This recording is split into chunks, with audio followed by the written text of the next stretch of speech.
I am Negan.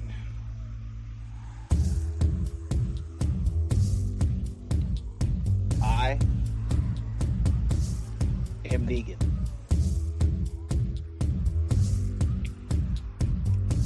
I am Negan.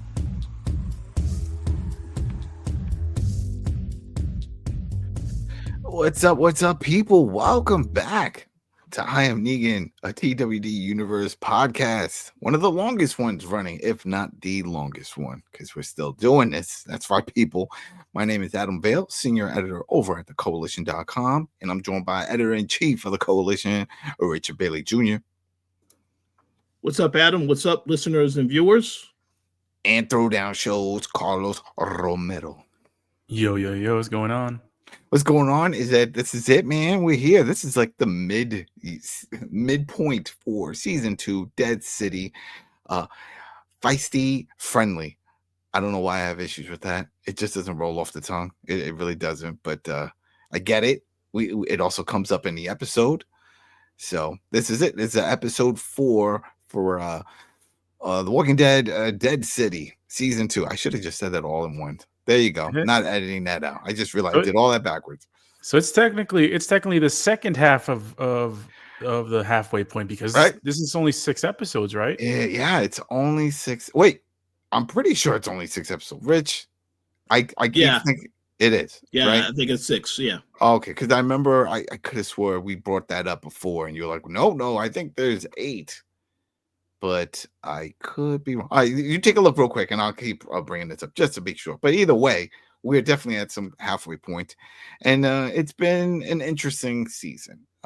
First episode, we all agree, not their best episode, but second was pretty good. Third, I really liked what was going on with the development. The crazy kids in Central Park, no different than real life because there are some people who live in the park, and it's progressing in a way, so I'm enjoying it, but I'm still a little I feel like we're going too much with this Maggie and Negan, and that comes up, and we'll bring that up when we start doing the rundown with it. I'm over it. It's like at this point, just become buds, work together, figure something out. I feel like there's still that tension, and the show constantly throws it back in our face. We'll get to it with the memory and all that stuff. Like, just stop, let it go. Rich got breaking news. One correction: it is 8 episodes. So there we go. Oh, bing, yeah. Bing. All right, because I remember. There we go. 8 episodes. Because I could have swore I said 6 last time, and you're like, no. So I don't know why I want to keep saying 6. I guess because all the other shows have been 6. The Daryl Dixon season 1, 2, 6, and of course Dead City season 1, 6. So yeah, okay, 8. There we go. One longer than The Last of Us. Yeah. So people, if you haven't watched, you can watch it over on AMC Plus or AMC proper. If you still have cable, then you can come back, join, because we are doing full spoilers. We're going to give a full rundown of this episode.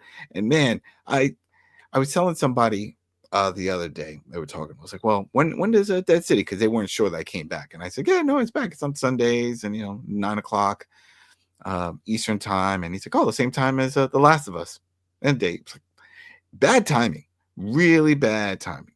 Because if someone has to pick between the two, which show did they pick? They're both the same genre. One's infected, pretty much zombies, and then the other one is zombies. So if you're a diehard Walking Dead fan, I'm pretty sure you probably just jump into Walking Dead. But if you're a fan of The Last of Us, and there are a lot of new fans that just like the show, they're going to jump to that. But I'll fix this for you. And this is what I told him.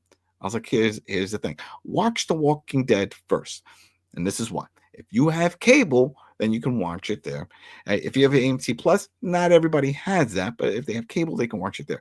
But when it comes to The Last of Us, if you have HBO Max, you can watch it whenever. And a lot of people have it. So if you have HBO Max, then it's instantly there right afterwards. And you can just go down that road. Only because from my experience dealing with a lot of people, talking to people about the show, they do watch The Walking Dead, but they watch it because they still have cable. I don't know many people that have an AMC Plus subscription. What about you guys? You know anyone? I don't. Not many, but especially when they first started. I knew a couple of folks that did have it. Oh yeah. Definitely when it first started, because it had the whole catalog. You had Mad Men, you had Breaking Bad, you had Better Call Saul. I mean, they got some bangers, but those have all finished. Yeah, and the people I know, they unsubscribed after Breaking Bad, Better Call Saul, and Walking Dead ended. They haven't even bothered to come back for the spinoffs. So, yeah. and all right, but hey, if you still have cable, you can watch it there. I'm just saying, if you are one of the people that have that conflict of like, oh, they're both at the same day, same time, which do I watch first? Just saying. All right, well, let's get that was all out of the way. Thanks again for all the follows here over at the Koalition and subbing, and please comment below, give your thoughts. We're still communicating and talking about this show, and hopefully it progresses and it gets very interesting, because that's what we want. And you'll be the judge. You saw the show already. We're going to give our take, see if it matches up of how you feel about this. But I tell you one thing, I am excited about, I'm going to say, the villain. I see him as the villain, the new villain. We could say the Croat was a new villain for season 1. But man, with Ken Coates, welcome back. Mr. Edgar Allan Poe in the flesh. I know him when he was over on Sons of Anarchy. He has that look. He looks like Edgar Allan Poe, and he always has that same look. And here he is, pretty much playing the same character. Well, the look is the same, but he's Bruegel. That's his character name in this one. And we're introduced. Now, you mentioned, Rich, that you saw him in the first episode in the church scene. I don't recall that, but hey, you saw him. At least here we get to hear him and see his role in this community, right? Yeah. We get to see how important he is now to the story moving forward. So that should be very interesting. Yeah, because the show, let's just dive into it. It starts off car ride. We got Dama, we got Croat, Negan with Lucille. Okay, that's worth mentioning because Lucille has been absent for a little while, ever since that accident with the fiddler. So it's like they don't want Negan walking around with this thing. I really thought they were going to have it in a box, and whenever it's Lucille time, they would open it up and be like, okay, sir, do your thing. And that's what I was expecting. But no, he has them. And they're en route to the museum, the Museum of Arts. It's one of the museums. It's from the angle that they show it. But it's on the, if you know New York, you know that there's a few museums that are on the east and the west side of, and there's actually one in the park. And they show up there, and we're greeted by Bruegel. And he has his whole style, his demeanor, the way he's carrying himself, very old fashioned. It's got classical music playing. Welcome. It turns out that he's one of the larger communities. Now, if you remember from the first episode, Dama, or was it Croat? I think it was Croat that brought up about the 3 families, but I think Dama also brought it up. It's 3 families, 3 large gangs or communities that own Manhattan. All right, we know Christoph has one. I don't remember the second one if they brought it up, unless it was Bruegel's, and then there's a third one. So and I don't even know if they mentioned the community that's in Central Park, though. They don't know about them. They don't know about them. They definitely did not mention that lady with her kids. That I think that's just one of the like randoms. Sort of like if you watch the movie the Warriors. Remember that with the orphans when they were traveling. It was like they're not part of our network, but they rumble anyway. That type of deal. But if you think about these kids and everyone, they just stay there. They don't venture out. So I don't think anyone knew about them. And if they did, they probably wouldn't care. But they show up. Apparently, Bruegel has his own crew. He lives in the museum. Everything looks great. I really like the set design. I like the fact that they have everything set up the way they do, with the artwork, with the music. I don't know. I would like a full tour. Remember, they said, "Oh, we're going to give a tour." Well, I want that tour, because where is everyone living? His crew, do they all live there? Did they convert rooms, the big art rooms, into bunks, barracks? What? I don't know. I'd like to see that setup. But so then they show up, and then poof, we cue the show. Right, the intro kicks in. Now everybody is over at this new location. I'm still surprised, though. I'm still surprised that this is even happening, because remember, the whole point of uniting the families was to protect them, to start to build an army to fight against the mainland from the people from New Babylon. But that's pretty much over. We saw that the ship showed up, they got attacked, the governor's dead. There's a ragtag group that survived. Why do they still need? Why does Dama, because she's the one pretty much pushing this forward, why does she still need to create this alliance? Anybody have an answer for that? Like, why? Well, she mentioned it in the episode that she's like, oh, well, New Babylon is going to come back stronger and not make the same dumb mistakes they made in the first time. So that's her whole reasoning to get to the alliance. I don't, whether it's a good idea, I don't know, but that's her reasoning, at least. That doesn't. Yeah, go ahead. Yeah, I was going to add to, I think, say what the same thing Adam was going to say. It doesn't make sense because she already has her inside man with Herschel, who can provide intel to her about what's going on. So that's but I understand. No, what you're saying is correct, Carlos. That's what they told us in the episode. Oh yeah, we need more assistance, but we already know as viewers she has Herschel, so it's a little confusing. Yeah, no, that's the thing. It's confusing because we know that the governor was on that ship. They saw the governor was on the ship. Governor's dead. So who is going to regroup? Unless there's other characters that we haven't seen yet. They should. I mean, the Dama should be smart enough to know that the Major is on the other side. And when the Major is on the other side, it's impossible for them to win. Because every good idea that either the Colonel brings up or Maggie brings up, she completely refutes them, and it's always the best idea. So the Dama should know better. Can I just make one comment since you brought up the Marshal? I still think there's going to be a twist in this storyline with that character, possibly working with the Dama as well, because I just find it odd how Jenny and her stay behind. And she already has this ulterior motive to try to get things moving before they even made any action in this episode. She has been adamant we need to get over to that location as soon as possible. So I would not be surprised if there is a twist coming. We already know that she doesn't like the Colonel. No, regardless of how many Frank Ocean ballads he could sing to her to convince her, it's not going to work. So, so you meant the Major then? Yeah, the Major, the Marshal, and I'm like, Major and the Marshal, the Colonel. I mean, I wrote in my notes Marshal, but I keep forgetting he got promoted to Colonel.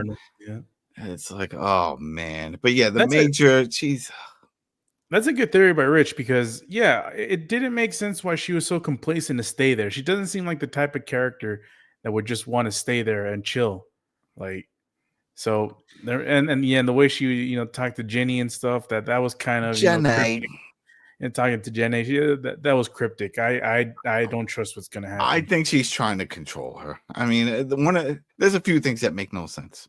All right, well that's one of them. But then even at the beginning when Negan and Dama and they all show up at Bruegel's place, they see that walker that's in the car, and for some reason. This has just got Negan mystified. He's just staring like, oh, wow, it's a walker like in the driver's seat. But what does it matter? He died and they left him in the truck and he converted. I don't know. But I had a feeling that was going to come up later on. For me, that triggered something. I was like, oh, this doesn't really make much sense.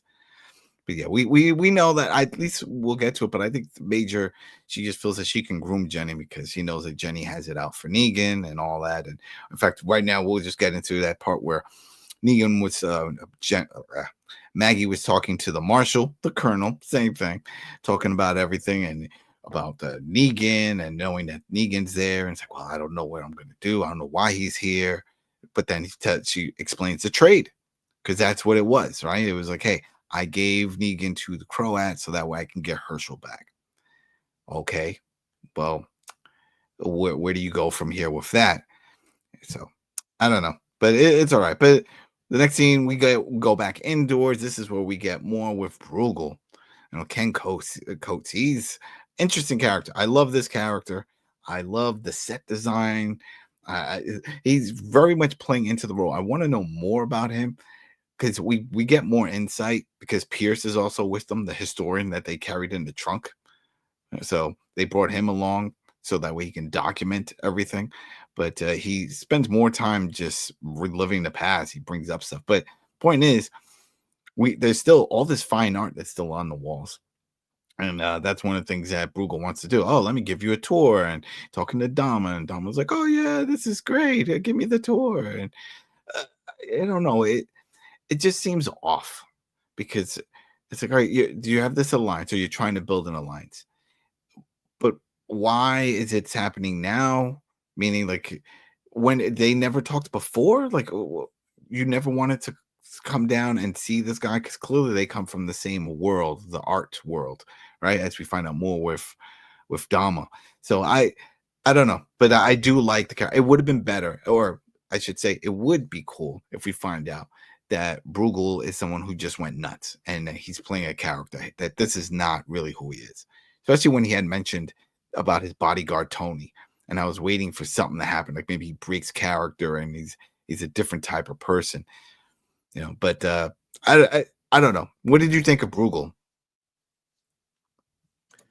Well, I do like the actor, Kim Coates. I'm glad that they are expanding on this character because I thought he looked interesting when they introduced him in the first episode. It's like that's somebody they want you to pay attention to. That's why I was wondering when he was going to show up in the actual show. So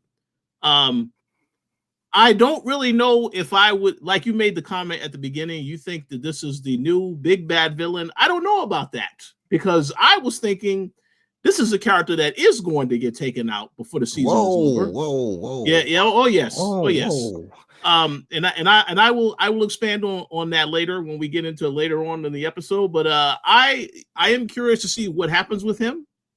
I still think they want you to focus on the Dama because apparently she is the one that is controlling everybody on this show. She's meant to look very intimidating with the way she stares at certain characters. I guess they want you to fear this character. Although I am not scared at all. So, but yeah, we'll see what happens. Yeah, I don't know. Something about it. Yeah, she definitely gives that creep vibe. She's doing the dead stare. Very cult-like, or like she's trying to put a spell on you, like just stare into my eyes, and doing those type of things. But one of the cool scenes of this, and this, if not the coolest, I mean, I love the set design of this whole museum, is that table, the long table, the lighting above, very reminiscent of the Last Supper, that famous painting. And you see them all there, and Negan and everyone just hanging out. And they said, oh, this is where the Feisty Friendly, they're all invited to watch this. And this is their champion, which is the one that we saw in the last episode, or was it the episode before that where he was fighting when they had that meeting and we see the big dude just fighting some walker. And we were trying to figure out how do walkers know to fight each other? What's the whole point of that? But anyway, turns out we find out more that is Bruegel's champion. He's won 26 fights. And for some reason, this really bothers Croat. He's just very suspicious about the whole thing. It's like, how is this possible that your champion's so good? Are you juicing him up? Are you putting drugs? And he's questioning the whole thing about the champion.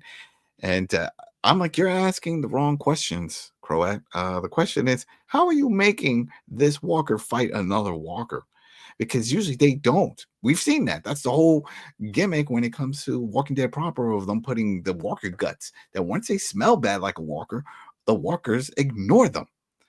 So why would a walker run unless you put fresh blood or something on it? And we find out later on in the episode, I'll just bring because it's all relevant here, that's not what they do. They put on some gear and they leave one little fleshy spot, so that way it takes a little longer to try to kill them and stuff. Does that make any sense to you? Did this whole thing, because you see him go in there and he's fighting, but he's moving all slow, and the other one's falling on him. And I'm like, well, how is this entertaining? Oh, go ahead, Carlos. I have something to say after you. Yeah, it seems like it's their. I mean, they did it in the Daryl Dixon show, just to a different extent, in a way. But that made sense. They were juicing them. Those are people that were being modified. They were regular humans that were being upgraded and going crazy. 28 Days Later style. Well, apparently, some of these are regular humans as well. Yeah. Well, we find that out. Yeah. Yeah, but yeah, I guess it's their way of entertainment, and it looks like the Brugal guy had a champion that was famous for never losing, and we found out why. Which when we get to it, it makes sense to why Negan, chose his champion and chose to pour, I don't know, was it Vaseline or gasoline or whatever it was. It was oil. He's just pouring regular oil. Looks like typical corn oil, at least. Maybe it's not. Yeah. Leave in the comments if it's the type of oil, but it looked like that. Like he was just lubing him up, and that's something that we would see in MMA when that they actually banned that when people get too greased up. And back in the day, did you ever watch MMA? Did either of you? Were you big into that? Oh yeah, I do remember that. Remember George St. Pierre?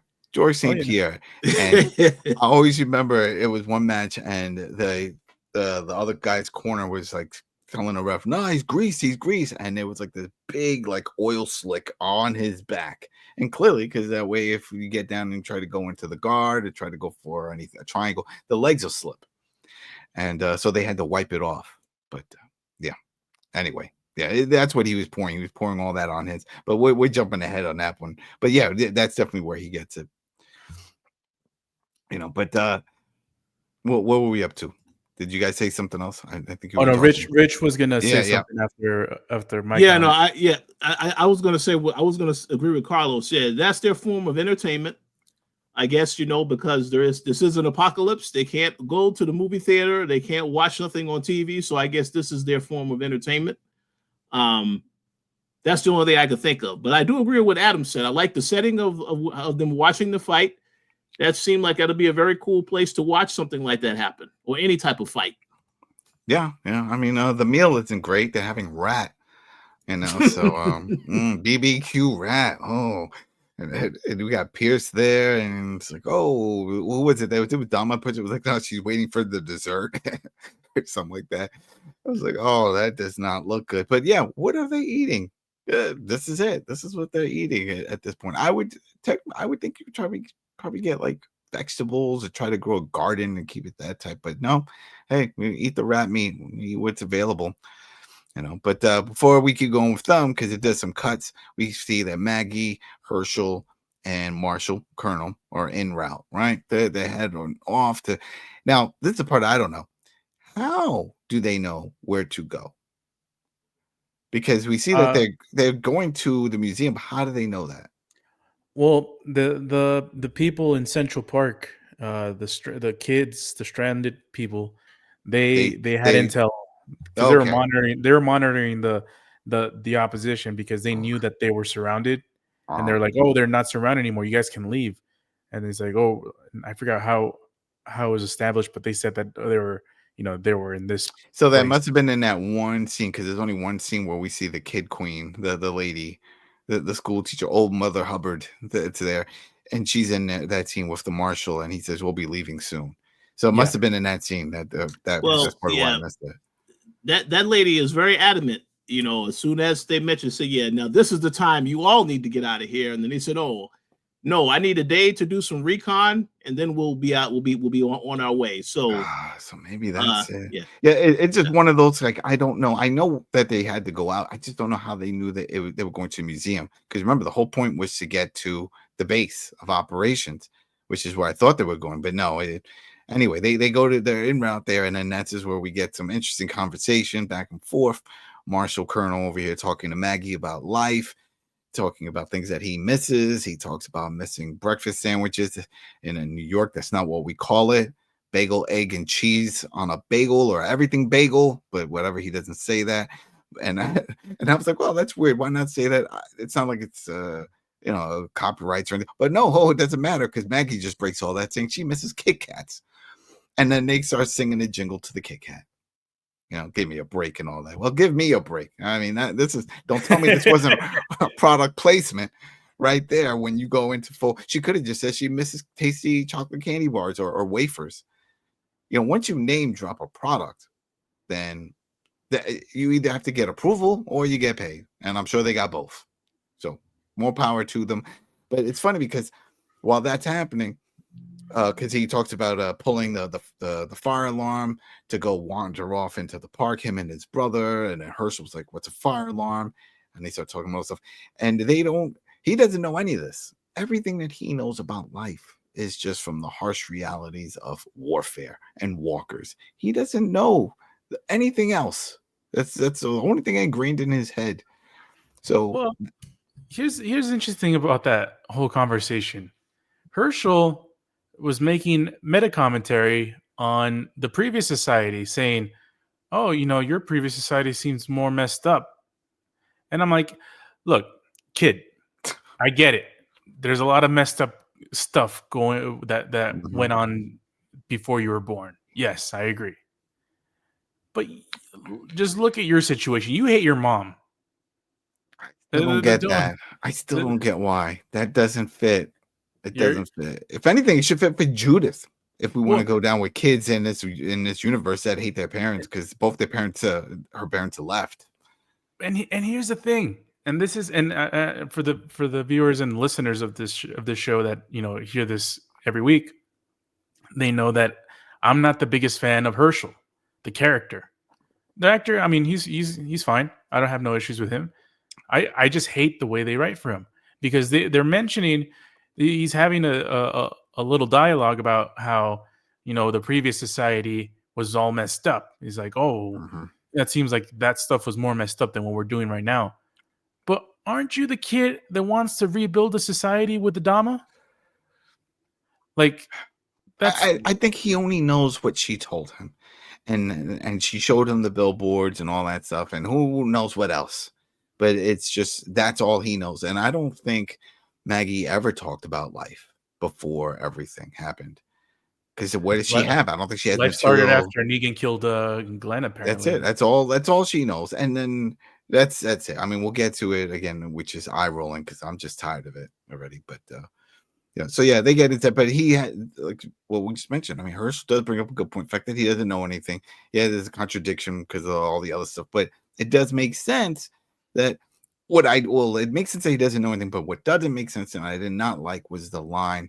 And I'm not sure if it was in this part or not another part of it, but it just makes sense here. When Herschel was talking to Maggie and he says, sometimes I wonder if we're trying to bring everything back for us or for them, because he talked about wanting to keep his kids safe, his daughters, and that's why he does what he does. And I'm like, you make no sense because life right now is hard. This is a hard life. Okay. So we get why you want to go back to all that. And don't say it's just for you. It's definitely for them. It's definitely for everybody because this type of life, you can't live this life. Like even when Maggie says, I want to go back later when she was talking to Ian, I want to just go with Herschel and live in peace. Like, where is that? There's no peace here. There's always going to be walkers. There's going to be, hunger. There's never going to be enough food, enough medicine. I mean, it's just a hard life. So I don't understand. It just that comment, that statement that didn't make any sense. It's like, no, why? Don't even write that.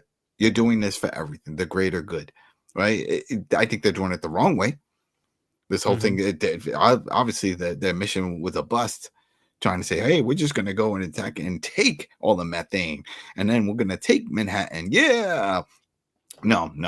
You shouldn't have gone down that road. Or maybe they should have taken the road that Dom is trying to do and just rally up, grab some of these other groups instead of forcing them all to join. Remember, because that was a big thing that the Major was pulling off. She was forcing people to, and if they didn't, she hung them. Then how are you any better than the Croats if you're going to kill people that don't want to fight? That doesn't make any sense. So again, I brought this up in one of the episodes. Like, who's really the good guy here? I don't think either side. There is no good. This is it. We're just watching two factions fight it out, and you pick and choose who you think you're going to back on this. So they get back. We go back into the scene over at Bruegel's museum.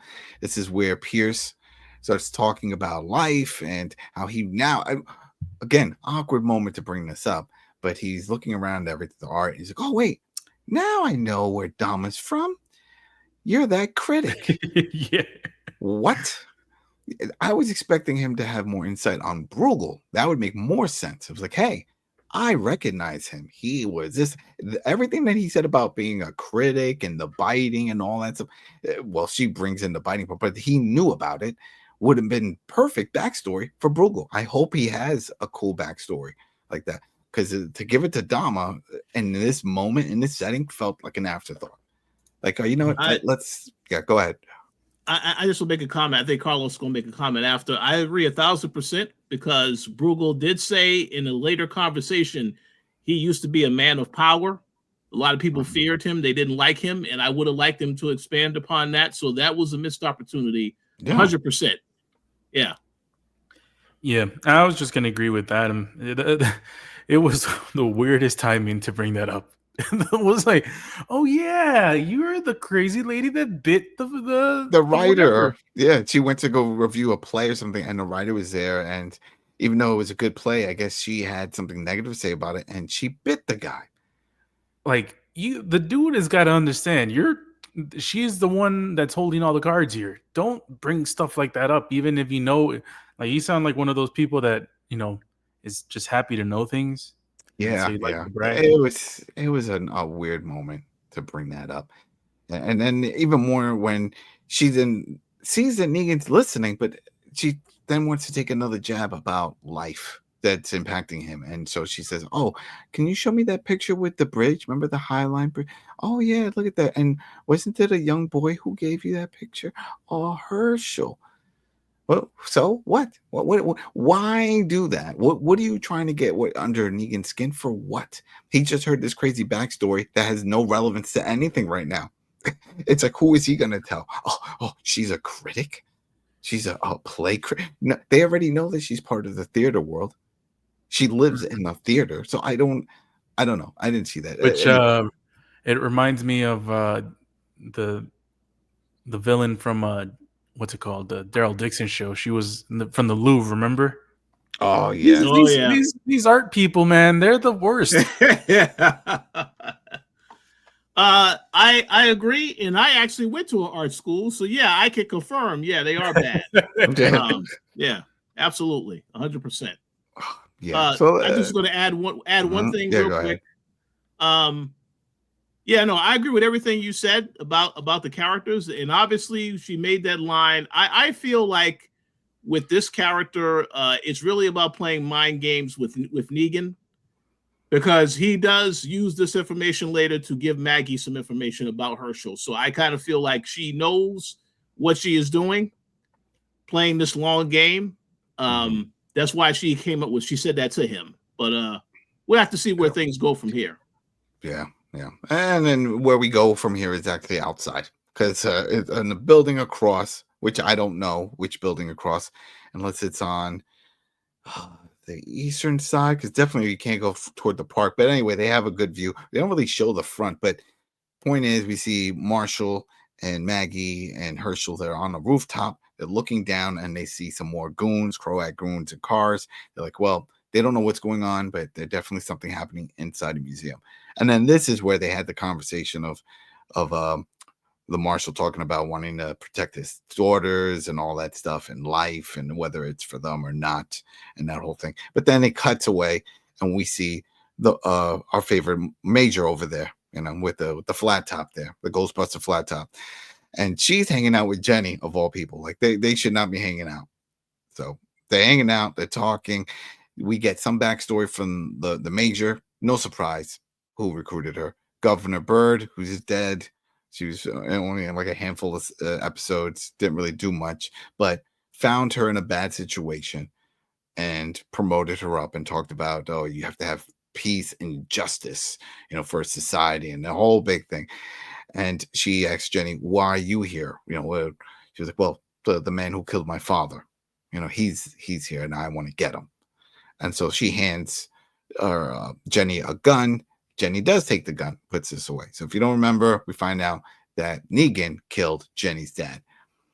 Now, I'm pretty sure that he did that when Jenny's dad was a walker, right? I think that's what it was. He had turned. That is actually, I think that is one of the issues with this show, because I believe he said in conversation to her that he did that. We didn't actually see that. I don't remember seeing that at all last season. And I think that's the issue with this show is like they tell you stuff instead of showing you stuff. Because they could have easily had a flashback to show what happened with that character, like a bit of a backstory for It's too much work, man. They're not gonna do that. That's too much work. Yeah. They don't got the Last of Us budget. They can't do the flashback with Joel and the guitar and the makeup of everybody looking younger. That takes a lot. That's a lot of makeup time. That's a lot of set design. You got to switch everything up to look newer. No, yeah, you're right. I mean, the only thing that when I keep thinking of flashbacks from the first season to talk about why he was even on the run is because he killed some judges. Remember, there were some judges that hurt his family, and maybe that's it. Maybe one of the judges was her father. All I know is that he was saying that her family was gone and that he was watching over her. Remember, that was it. They were traveling together. He was taking care of her. And then she didn't want to talk because she was traumatized for whatever happened. I don't know. Again, people, the comment section, if you remember this backstory, go ahead. Push up your glasses and say, well, in fact, this is what happened. Do it, because we can't remember this at all. If you know if the father was dead or if he was alive when Negan killed him and Negan saved Jenny out of guilt. I don't remember. But what we do know is that they're going to try to come up with a plan to get inside. But also, this is where what we were talking about with Croat. We get I'm blanking on his name. Bruegel. Bruegel stands up, starts talking about the alliance and this and this and that. I don't know what triggers Croat to just stand up and just call BS on the whole thing. You didn't do anything. You didn't, and you're a champion. It's really bothering him about this champion. I don't know if they didn't really emphasize, at least to us, the viewers, is this a major thing? If he's like, is there like a circuit of Walker Wars or something going on, and that's why he's like the big boy? Like, this is their Mike Tyson of that period in time, because they make it seem like this was a big deal, and it's really bothering Croat that he feels like, oh, you're juicing him. What are you doing to him? There's no way he could be this good. And I'm like, I'm seeing two walkers like bump into each other. It does not look entertaining at all. But whatever, it's bothering him. Yeah, go ahead.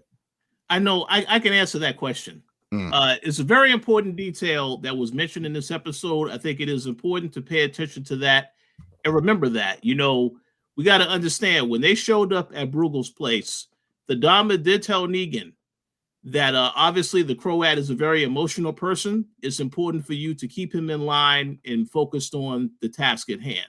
And I think the entire time she was playing nice with Bruegel so that she can get him to join them.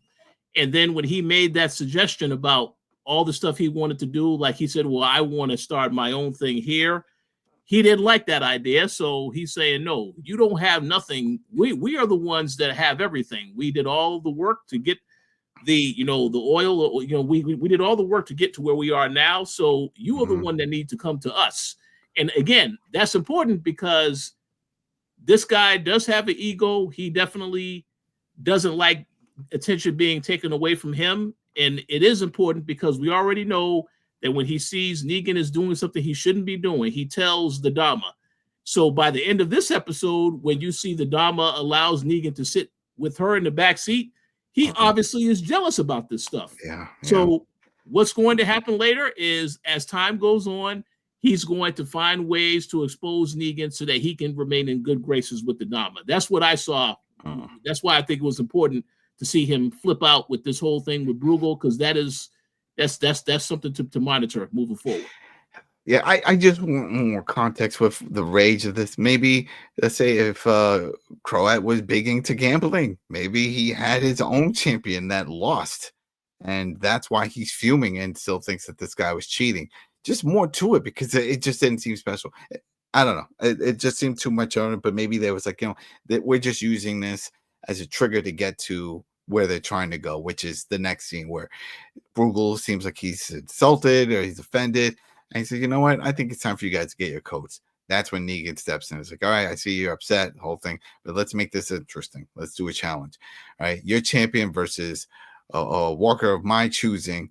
And if we win, then there's no stipulations. Because remember, the whole deal of this alliance is that they will then give Bruegel methane and whatever stuff because they don't have any of that, right? And that's a trade-off in exchange for what? Their soldiers, whoever else is under Bruegel's umbrella there.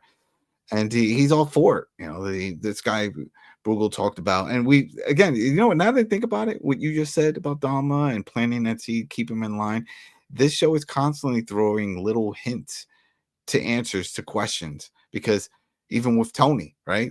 Because that was another thing when he, out of nowhere, Bruegel just started talking about good friends that he had, and he talked about his bodyguard Tony. Oh, he was so loyal. All right, but then you start putting two to two together. Where's Tony now? I don't see Big Tony. I see some guy who looks like Frankenstein. Is that Tony?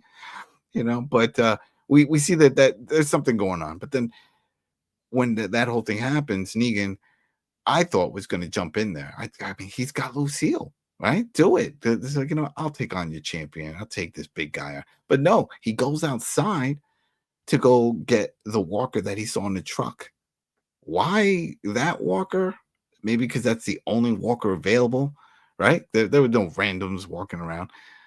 But that's where we see that Maggie and Marshall, they see that Negan's there through the binoculars, and now it's like, wow, okay, now we know what he's doing. He's working with them.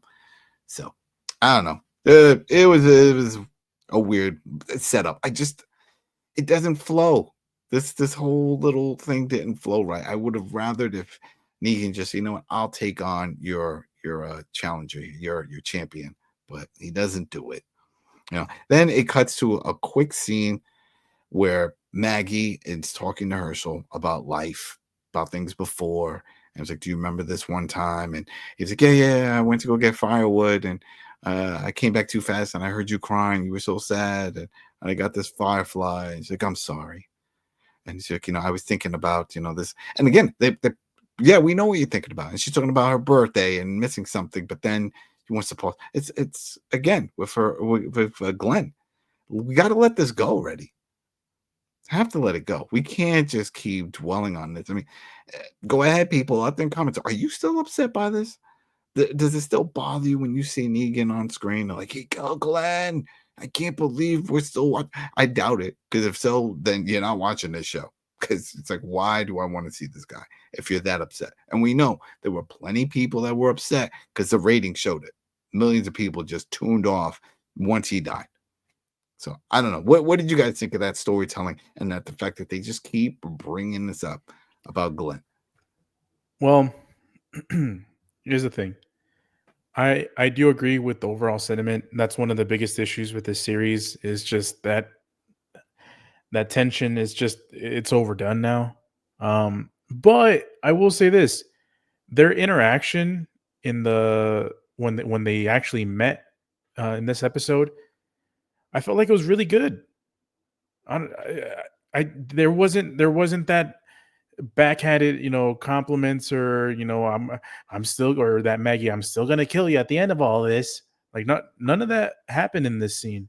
It was pretty cordial. It got straight to the point, and they both stated, Maggie's like, yeah, well, New Babylon's not gonna let me go, or me or Herschel go, if I don't get this done. That's her motivation. And Negan's like, they got my family.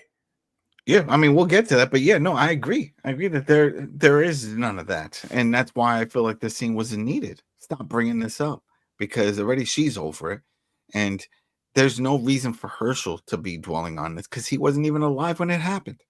So it's not like a situation of like what's going on with The Last of Us, where Ellie witnessed Joel's death. That's traumatizing. That's it. She wants that revenge. Herschel doesn't know. He didn't see that. If mom starts talking about it, out of sight, out of mind, right? Yeah, let me make a quick comment. This is the issue with the show, because these characters will always have trauma from what happened with Negan.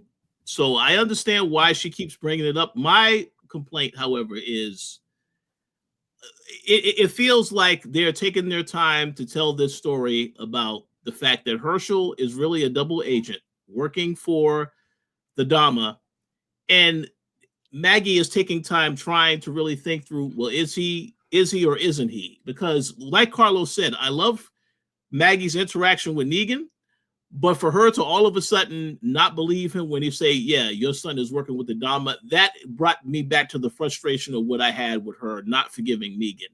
Because you got to understand, she's seen it. She saw it in the previous episode. You know, just how he was interacting. You know something is off with your son. And obviously mother's intuition, right? I'm not a woman, I'm not a mother, so I don't know, but I hear that is a thing. So I would assume that, yeah, she knows something is off with her kid. So for her to not question that when Negan brought it up, I thought that was a little ridiculous. Well, she saw it also with the drawing. Remember, he's drawing the picture of Dama, and in the last episode, she's like, what kind of hold does she have over you? So yeah, she knows. So while we're just getting into it, while they're in the location there, they're getting ready for all this stuff, planning things out. Then we hear a whistle, right? There's a whistle. It's the famous Negan whistle. So he hears it, and it really is a Negan whistle, or like a dog whistle, because Dama doesn't hear it. No one else hears this, but Negan does, and he's like, I gotta go to the bathroom. I'll be right back. And then he walks down the hallway, sees Maggie. What are you doing here? And then that's where all this comes up. Yeah, it's very like, all right, listen, I don't want to be here. I just need to know where the methane is. Then the new Babylon to let me and my son go and live in peace. And he was like, at first says he's going to say anything. He's got to protect his family. She brings up that it's Alice and Joshua. Then that just opens him up and says, yeah, St. Patrick's Cathedral. That's where the methane is. All right, so just go. And by the way, your son's a rat. And not the rat that we just ate. He's a real rat. This guy, don't trust him. And she's like, you don't know what you're talking about. Not Herschel. But like you said, she knows. She knows something's up. But it's denial. It's just denial. Right? She knows. I know she knows. Yeah, it's just one of those things where, I mean, and you guys see this in real life, you know, moms always protect their kids, whether they're in the wrong or in the right. It's just that instinct. They just have to do it. I see it all the time. But then what I don't see all the time is how Herschel just knows where to find this old Mother Hubbard over here. Because once he sneaks in, she's just like standing alone in a room. And he just approaches her, and they got this smile. And it bothers me. I don't want to sound like someone that's just being picky on this show. But it just doesn't make sense. Like, all right, he gets in, follows after, but how does he know where to go? And it would have made a little more sense if they just show a group of where she was. She was standing with a bunch of other people watching as they prepare for this fight, right? They're putting the equipment, all this stuff on the walkers. And maybe she sees at the corner of her eye and sees he's like peeking behind a pillar or something, then approaches. Just her just standing there alone. It's like, oh man, don't do this. This is like very not cheesy. I'm not sure what it doesn't seem appropriate. It doesn't seem correct. It seems staged. There you go. The whole thing seems staged, and I don't like that. At least with the Maggie thing, it made sense. She did the whistle. He followed the whistle. Yeah. How is Dama? And yeah, go for it. Well, no, you're right. And then, right before that whistle thing, we know that there was a distraction of them setting the painting on fire. They had a quick scene of her looking over at a door that clearly was somebody was behind the door, and they were trying to open and close it. So I believe that was the clue that the signal that he saw that happening, and then later on, when everybody had left the room, that's how he found her. I guess that's the explanation that they're going to go with. But that's the only thing I could think of as to how, because they have some type of connection. It's a very spiritual connection, I guess. I don't know what it is, but it is very disturbing. I will say that much. Yeah. Well, either way, right? The whole thing is the point of all that is that now Maggie knows where the methane is. So she's like, all right, thanks. I'm out. That's it. Go have a good life. He heads back to where all the action is. Bruegel's talking about all the equipment. Yeah, we put this, we put that. He's like, I don't want anything on my guy. It's like, what? And then, yeah, that's where we get to the oil, just greases him down. And he figures, all right, well, he's not going to, the Frankenstein monster, the champion, is not going to be able to grab him because he's all slippery. And then eventually he might slip on something, fall down. And that's pretty much what happens here. But then we got Bruegel puts his hand out. It's like, hey, come look. And of course, he gets triggered by wanting to eat. Now, this is the issue I have. Is that if that is what the walker, as we all know, wants to do, that's the only thing that their mind is set to do, is just human nature to eat, and that's what they're doing. Why is it even attacking this thing in front of it? It should just like pay it no mind. Even if Frankenstein is trying to grab at it, it should be like pushing it away. Like, no, I see you. Because remember, they can smell. They can smell all the fresh meat all around the cage. It should be just banging on that. Like, let me out. I want to bite you guys. I don't even care about this thing that's attacking me. But anyway, it goes off, tries to get to the arm. Negan is like, hey, this is cheating. He's like, no, I said no interference, no touching. I'm not touching it. And then he looks over at the balcony and you can see that Maggie's there with Marshall, and they're trying to get out. That whole thing. That was another thing that we saw, that Marshall saw Negan, but that was pointless anyway. But he then jumps in and he starts distracting the Frankenstein, but also distracting everyone's attention because he wants them to get out, wants them to get away. But we also see that Dama makes a direct eye contact with Maggie. They stare each other down. She doesn't react. Neither of them do. They just stare and I'm like, all right, I'm out. What was it that you said, Carlos, when we were watching? It was like, oh, that's my future mother-in-law or something like that. Yeah,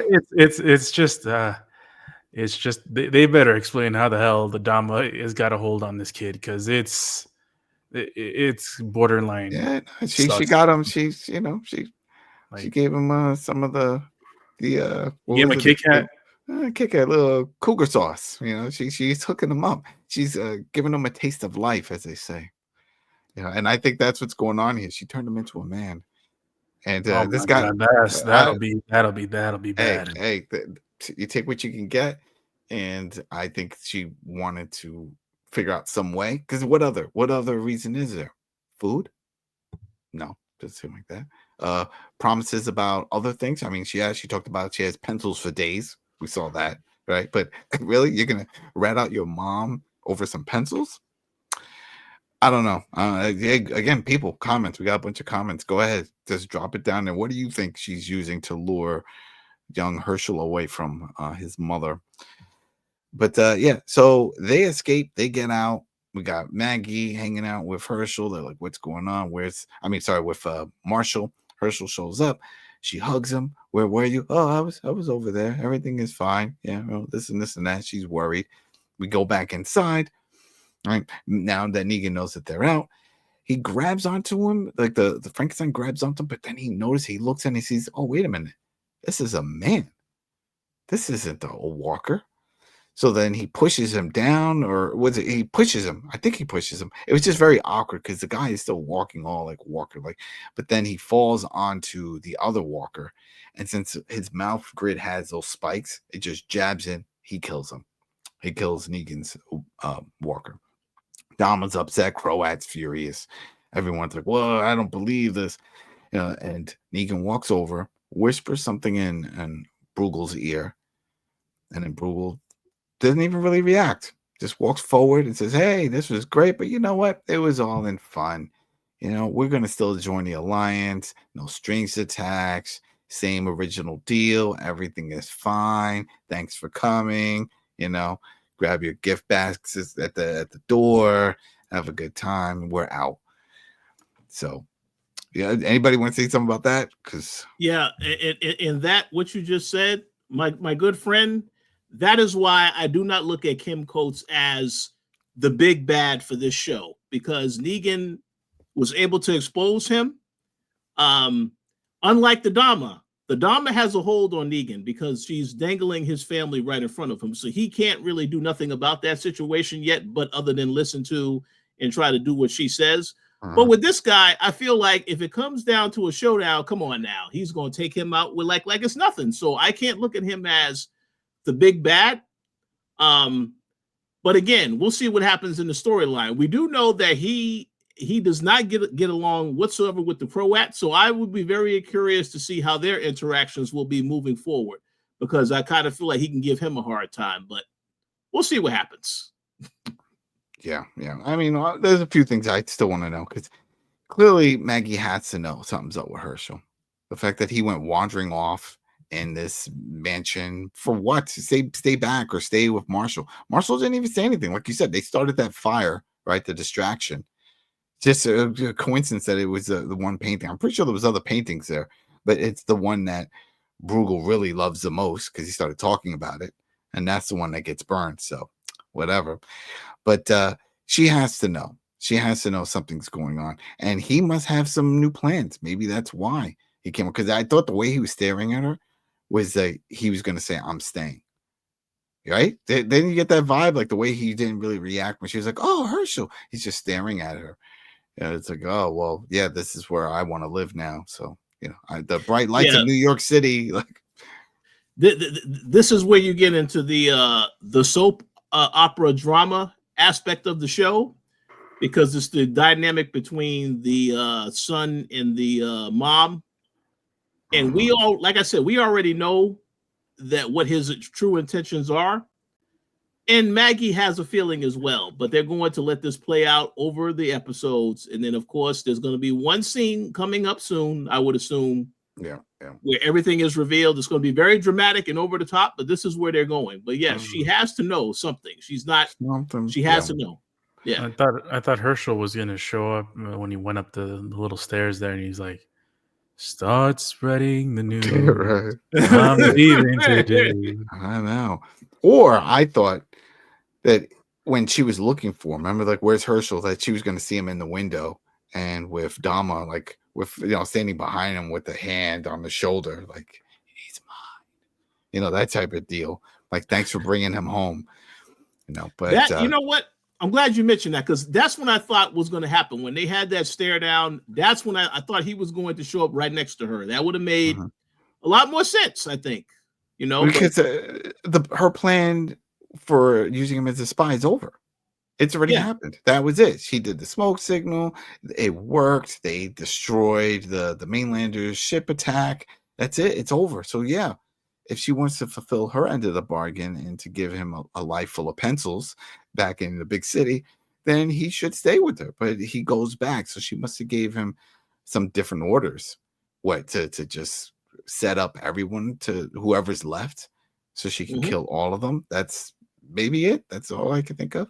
Because now we know where they're going. They're going to St. Patrick's Cathedral. That's the plan, to go steal the methane. How, if there's only 3 of them, or even 5 if you can't count Major and Jenny, unless there's all the background people. They always like to throw them in. So maybe there's a group. I don't know. I just don't think there's enough. There's enough to take over where all the methane is being manufactured over there. So, but the last few scenes here, we see Negan, Croat, Dama leaving Bruegel's. Dama is impressed, doesn't know what Negan did to pull that off, to make that deal happen, but she's impressed. That's when we find out that, oh wait, Dama wants Negan to ride alongside her for the trip. He doesn't even seem that thrilled by it. He's, so maybe she puts her hand on his legs. Maybe she likes doing footsies. Who knows? But he does not seem happy about it. And Croat's not happy either. So there you go. They both had something in common in regards to Dama, I guess. So there goes that. And this was the big scene. This was the big one. Because at the end, and because we don't know what Negan whispered, but we put 2 and 2 together, right? And sure enough, it turns out, because at the beginning of the episode, we saw that Bruegel was feeding rats to someone. Well, this is it. It's his buddy Tony. Oh, poor Tony. Tony, something happened to Tony. Maybe he became slow, took a blow to the head. I don't know what it is. Not just for the fact of eating rats, but just to play this dumb, slow walker. And that's what he was supposed to. Remember, he said, you did a great job with the movement. We had a good run, but the jig is up. The secret's out. Everybody knows. So I can't use you anymore. Sorry. And then slices his throat. Done. That's a sad end to Big Tony, aka Frankenstein, aka Champion. What did you think of that? It bothers me. I want more. if they were going to hype him up as a champion, I was really hoping that this would have been a champion, like someone that fights and does stuff or kills, or he's a mutated one. Something to challenge Negan, because we saw that in the last episode with the other big dude that was with the Croat. Remember the goon that was following Negan into the woods and all that? We're like, oh, this is going to be the big fight. Never materialized. We never got that fight. So I'm wondering. I mean, he did fight up a couple of walkers that were biting him. He's like, yeah, but not Negan. We want to see. Have we seen Lucille in action besides that first episode where it shot off a taser? It did a taser effect. Here's the thing.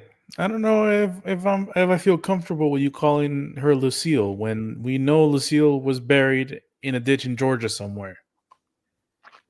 So there's a replica. This is the Amazon version. This is the Amazon. This is the Amazon Prime version of it. Nice. All right. So you know what? Again, people in the comments, do you call this Lucille or something else? What is it? Should we call it Lucille 2? V2?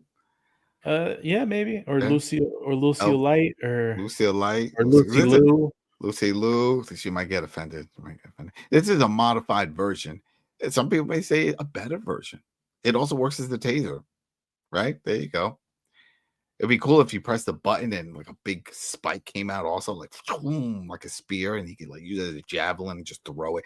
I want to see more action with that weapon, but I have a feeling we're not going to see it. We just see him walking around with it. Yeah, and again, even that we saw him when he was walking around having Lucille V2 on his shoulder. If he really wanted to go old school Negan, he could have just whacked Dama with it, and then in the swing back whacked Croat. Now he's the boss. Ta-da! Problem solved. I think that will happen when they reveal that something has happened to his family. Then he will. We're going to definitely see a violent side of Negan. I feel like you will see that by the end of the season. Yeah. You know, and the show's over, the episode's over. But yeah, I'm just going to give my thoughts. We could all give our thoughts, what we want from this. And that's what I want. You just nailed it. I want more aggression from Negan. I don't want the witty remarks. That was a part of his character in the comic, but he was also very brutal. He was always brutal. He could throw some wit and stuff, but he would still be brutal. We're not seeing that here. We're not seeing that version. We're seeing a more subdued, laid back. Yeah, it's because of dangling Alice and Josh's family. She gave that whole thing of like what Appalachia, that they're trekking back from Appalachia. That's a long distance travel and dangerous. How do you know? How did you even know they were out there? The cell phone's still working? I don't see anybody on cell phones like that. And he doesn't answer these questions. What proof has she provided that she even knows his family's alive? Right? That what, a picture with a newspaper showing a date? I didn't see that episode. I guess the only way that it not really proves, but it kind of at least puts the threat of it is the fact that she even knows this. Because no one other than Maggie, and I don't even know, because the Croat doesn't know about the family. He dipped like years before he even. I know who knows. I know who knows. Herschel? Yeah. Herschel knows. Because Herschel was there. Remember? That was that whole thing. When he found him, when he saved him, when Herschel was going to put a bullet in his head, and he said, I know why you want to do it, because your dad, the whole thing. But he saw his family. He said, yeah, I'm a different man. I'm trying to save my family, whole big thing. He knows. And I bet that's the whole thing. We're never going to see Alice and Josh in this. That's my theory. We're never going to see them. But if Herschel knows and Negan knows that Herschel is a turncoat, then wouldn't Negan not feel threatened anymore? I don't know if he's thinking that far. At least right now, I think he's still blinded with the thought of his family showing up, and he's willing to play it out. Did she give a timeline? Right? She didn't say like a week's time or anything, did she? No, there wasn't a timeline, at least from what I recall. Right? There's no time. So we don't even know. Like, what is this going to drag out for months and years? Where are my family? I told you it's a long journey. I believe in the first episode they did say a timeline, but it wasn't really. I don't remember what it was specifically. They just said soon he'll be reunited with them soon. So Yeah. Titanic's on its way in too. Yeah, it's coming. We'll see. We'll see what happens. But my theory, there is no family. And like you said, Rich, I have a feeling that's when he double crosses. But then what? Does he take over? Does he skip town? Become a drifter? I would like that he becomes king of New York. King of the Croats, king of all of them. Because there's going to be the conflict whenever with the other factions, with Bruegel and with the other group, because I'm assuming that's going to be the next stop in the next episode, right? Because they're trying to build this alliance and all that stuff. But to fight who, I don't know. Maybe we'll see an episode where there is another group, because we do know there's other groups out there. That's when the Major was recruiting and hanging people. But it sounded like the biggest group of them all was New Babylon, and they've been defeated. Governor's dead. We haven't seen the second in command. Well, if we have, it's Marshall, who's now a colonel, and he's in Manhattan. So if Dom is putting together this big alliance, it's just to have the alliance in case of another attack at some point, but not in the near future, because that's been squashed. I don't know. I feel like they jumped the gun with that whole thing. That boat scene, they should have been more build up. They should have been, or maybe how about just have a smaller group? Say, all right, we're sending a first wave group, and then if we hear back from them and this and this and that, then we'll send the main group. That's not the case here. Everybody went, and then they lost. The ship blew up. Where do they go from here, Carlos? Where do they go from here? Nowhere. They're staying in place. I think, you got New York, you got everything. If you can make it there, you can make it everywhere. So I feel like it's going to be, I'm pretty sure there's going to be more seasons of Death City. I'm pretty sure most of that is still going to be concentrated around New York. So I feel like they're not going anywhere. I feel like there might be a resolution with the Croat, but I don't know if there's going to be a resolution with Adama, and I don't know if there's going to be a resolution with Herschel. When it comes to that, the stories, the possibilities are endless, especially in New York, because then you could have people come from the outer boroughs. They could have a gang come from Brooklyn, the Bronx, Staten. Wars. We got the Coney crew coming in. The sky's the limit. But for this group here, with Dama, I don't really see her as a threat, especially when you got Negan walk around with Lucille #2 on his shoulder. He could just whack her whenever he feels like it. I don't see her really running deep with an entourage, right? I mean, there's not a lot of goons around them. Croat, he's ready to go. I don't think he's needed at all at this point, but he's still here, and they were playing him off like he was who Dama is. Remember, we thought it wasn't until like the very end of last season that we found out that there was someone pulling the strings. Yeah. So we'll see. But we still know about Christoph. I don't know if they're going to pay him a visit, because that was the one that got tased, or if it's going to be that third group. But that's my theory. We haven't jumped ahead, people. We're just letting you know. That's our theory, that the next episode is going to follow to try to recruit another one. And then we'll see what's going on with Maggie, and I'm assuming they're going to meet up with Major and whoever else to try to take over the St. Patrick's Cathedral to get the methane. Now, that could lead to a brawl, but again, that's reliant on soldiers to have conflict with. And we don't know how deep Maggie and Marshall are, because it didn't show a lot of people surviving that boat crash. So, I don't know. But overall, man, I'm going to give this. That's a good point. Sorry to interject. That's a good point. This crew does not run deep, because we know that the boat was destroyed with a whole bunch of people. They're stuck in the middle of Central Park with the nomads, or the non-nomads. Right. They stay in the same place the whole time. And I don't understand why the Dama thinks this group is a threat, because it's not like they went back to the motherland to get back reinforcements. They're still the same folks. It's just reduced. And her spy is with them. He's on them. He's there in Manhattan. So it's not like, oh, well, I'm getting new intel that they're regrouping and all. No. And we haven't seen that. Now, they could always do that. They could throw in a scene where we just see a bunch of boats coming in. I was like, oh, they are coming, and they could just be full of a bunch of extras. Who knows? That could be a possibility. But as of right now, from what we know from the story, as all the viewers are, that's it. What we see is what we have.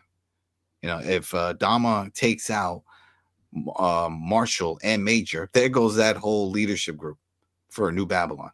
I think the Marshall is going to be here to stay. Yeah. Well, you know, that's the Ocean. He can't die. He can't die. He's got a good record career, and he's got a record named Endless, and I'm pretty sure this character is going to be endless in this series. Okay. They started with the sort of romantic side. I don't know, maybe it's just me, but there's some sort of chemistry building up between Maggie and Mr. Major here, or Mr. Colonel. The bagel, the sandwich with some Kit Kats, sitting by the beach. Yeah. We'll see. But I mean, as Rich knows, man, you know, these TV shows got to get their quota, so you never know what'll happen to him. That's it. It could only be one. You know, the only last person to mention, and I think this is going to be his role in all of it, is Pierce. They dumped him back in the trunk. He rides in the trunk. And well, they said they're sitting in somewhere permanent, right, or something like that. Yeah, they're gonna find him a permanent spot. Yeah, it would be in the backseat of a car, but no, they're not doing that. They're just putting him in the trunk. And we'll see. We'll see what happens with him. But I have a feeling he's going to play a major role also later on. If they do, I don't know. In my brain, I'm thinking of a time jump. I'm thinking something's going to happen if there is a third season, and there's going to be a time jump.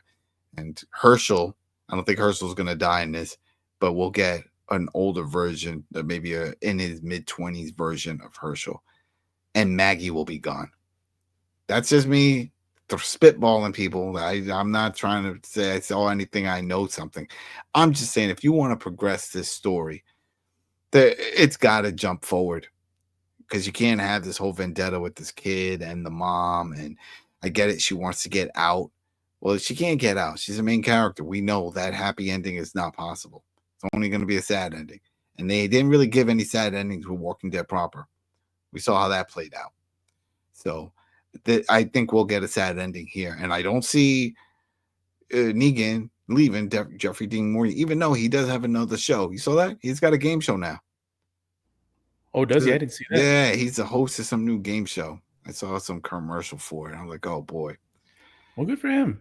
Yeah, so he's doing other projects. I get it, but this is a big role. Negan is a big role, and I just don't see them just saying, I know we're going to kill this one off. No. But anyway, there goes our coverage for episode 4, people, of Dead City Season 2. What do you think of this season? What do you think of this spinoff altogether? Honestly, out of all the spinoffs, I still feel that the Daryl Dixon is the strongest. There's a lot going on there. I love the sets. This is a cool set also. Very good. But story-wise, I don't know. It's missing some oomph.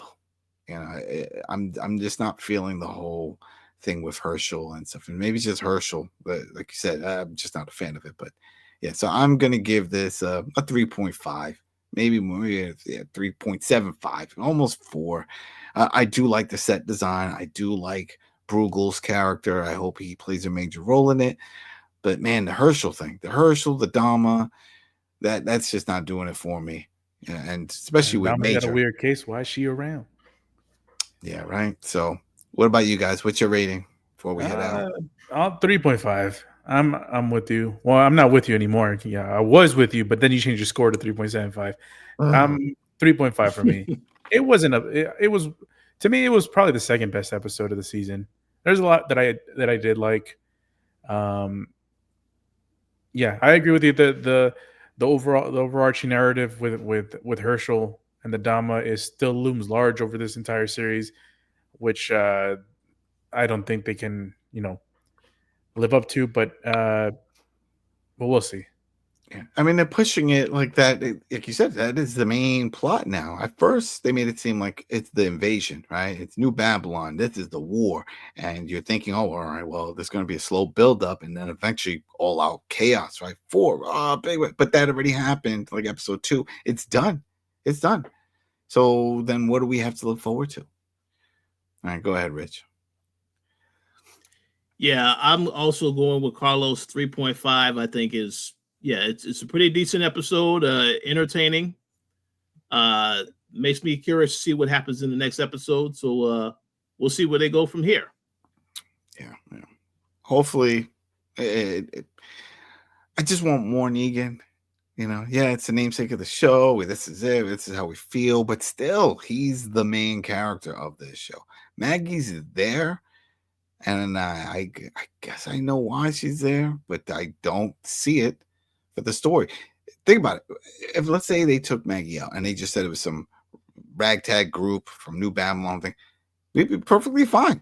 It's like, okay, yeah, we get it. All right. And that's it. I don't want to undermine the character, but in this situation, yeah, you're second fiddle to Negan. And we all want to see what happens with Negan and what's in his situation and how he gets out of it. I don't think, again, in the comments, if you're really focused on this show because of Maggie and you want to see how her story pans out with Marshall living in, was it Brick City or whatever they called it? No, for me, that's not the motivation here. It's Negan, and I would be perfectly happy and content if they decided to change this show and reroute it like they do with Daryl Dixon, where it's just Daryl and his adventures in Europe. Then I'd be totally cool if this is Negan and his crazy life after The Walking Dead proper. And this is him just trying to survive like he told Maggie. I'm just doing what I can for myself and for the people I care about. Well, once those people are gone that he cares about, which we it's not, I'm pretty sure we know it's not going to happen. Then I want to see brutality and I want to see him have his wars and go crazy with Lucille number 2 and just more action with that. That's what I want to see. It doesn't have to be the walkers. It's just, I'm perfectly fine with just seeing him fight other factions. Right. So anyway, that was me on my thoughts. And then I guess that's it, everybody. So we will be back for episode 5 next week. Again, follow us over at thekoalition.com. You see all our handles, you see all that. And then just comment. Just subscribe and comment and let us know because we're still covering this. We're out there. Not many outlets covering all Walking Dead. And you'll see on the site, we go way back. Way back. I mean, there was one Rich had fucking dreads. Get ready. If you look about Rich dreads down to his, it was like, yo, yeah, we've been doing this a long time. Carlos, he had to go off camera. He's a model, people. You don't realize this. That's the main reason why he's not on camera. So yeah, we've been doing this a long time. All right, everybody. Have a good week. Peace. Deuces.